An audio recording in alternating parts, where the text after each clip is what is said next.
بسم اللہ الرحمن الرحیم۔ السلام علیکم جی۔ قانون مفرد اعضاء میں نزلہ کیا ہے؟ نزلہ کی 3 اقسام ہے۔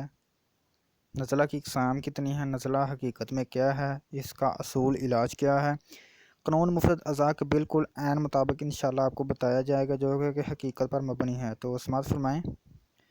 نزلہ دراصل ایک رطوبت ہوتی ہے جو جسم میں رطوبت کی زیادتی کے باعث خارج ہونا شروع ہو جاتی ہے۔ تو حقیقت میں نزلہ کی 3 اقسام ہے۔ نزلہ کی 3 اقسام ہیں: اعصابی نزلہ، عضلاتی نزلہ اور غدی نزلہ۔ اعصابی کہتے ہیں تری والے نزلے کو، اور عضلاتی کہتے ہیں خشکی والے نزلے کو، غدی کہتے ہیں گرمی والے نزلے کو۔ ٹھیک ہے۔ اعصابی، عضلاتی، غدی یہ حکمت کے لفظ ہیں۔ سب سے پہلے میں آپ کو اعصابی نزلے کے بارے میں بتاتا ہوں۔ اس کی کچھ علامات ہیں: پانی کی طرح بے تکلف رقیق صورت میں ناک سے بہتی ہے۔ ٹھیک ہے۔ عام طور پر اس کا رنگ سفید اور کیفیت سرد ہوتی ہے۔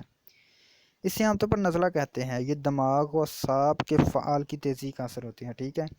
جب اعصابی جسم میں تری بہت زیادہ ہو جاتی ہے تو اس صورت میں کیا ہوتا ہے؟ ناک سے پانی بہتا ہے، ناک سے رطوبت بہتی ہے، پانی کی طرح بالکل پتلی ہوتی ہے، سفید رنگ اس کا ہوتا ہے۔ ٹھیک ہے۔ یہ دماغ کی تیزی کی وجہ سے، جب دماغ میں بہت زیادہ تحریک پیدا ہو جائے تو اس وجہ سے پیدا ہوتی ہے۔ اس کے بعد عضلاتی نزلہ۔ عضلاتی نزلہ کیا ہے؟ یہ نزلہ بند ہوتا ہے، انتہائی کوشش سے بھی خارج نہیں ہوتا، یہ بہت گہرا ہوتا ہے۔ ٹھیک ہے۔ زور لگانے سے خون بھی آ جاتا ہے۔ نزلہ گہرا، سیاہی مائل، سرخی مائل ہوتا ہے۔ یہ قلب عضلات کے فعال کی تیزی سے ہوتا ہے۔ قلب عضلات کہتے ہیں دل کو، دل میں خشکی پیدا ہو جائے، زیادہ ہو جائے تو اس وجہ سے یہ مسئلہ پیدا ہوتا ہے۔ ٹھیک ہے۔ اب غدی نزلہ کیا ہے؟ یہ نزلہ لیسدار، ذرا تکلیف اور کوشش سے خارج ہو جاتا ہے۔ ٹھیک ہے۔ عام طور پر اس کا رنگ زرد ہوتا ہے اور کیفیت گرم ہوتی ہے۔ اسے نزلہ ہار بھی کہتے ہیں۔ یہ صرف حلق میں گرتا ہے۔ یہ جگر و غدد کے فعال میں تیزی سے، جگر و غدد کہتے ہیں، غدد یعنی جگر۔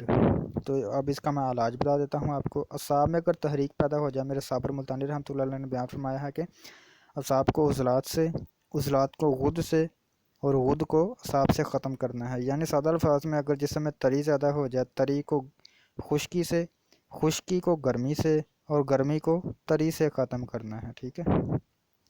تو اگر اعصابی نزلہ ہے تو اس کو عضلاتی چیزیں دی جائیں۔ عضلاتی چیزیں کون سی ہیں وہ میں آپ کو ویڈیو کے ڈسکرپشن میں ایک لنک دے دوں گا غذائی چارٹ کا۔ ٹھیک ہے۔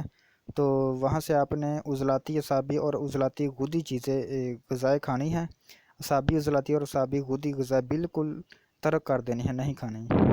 اب اگر عضلاتی نزلہ ہو گیا تو اس کے لیے غدی اعصابی اور غدی عضلاتی غذائیں کھانی ہیں، اور عضلاتی اعصابی اور عضلاتی غدی غذائیں بالکل نہیں کھانی۔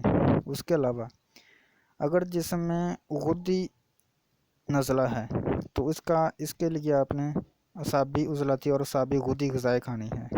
غدی، اعصابی اور غدی عضلاتی غذائیں بالکل ختم کر دینی ہے۔ تو یہ میں نے آپ کو نزلہ کی اقسام، علاج اور اس کی غذائیں بتا دی ہے۔ تو جزاک اللہ۔ السلام علیکم۔ چینل کو سبسکرائب کریں اور ویڈیو کو لائک کریں۔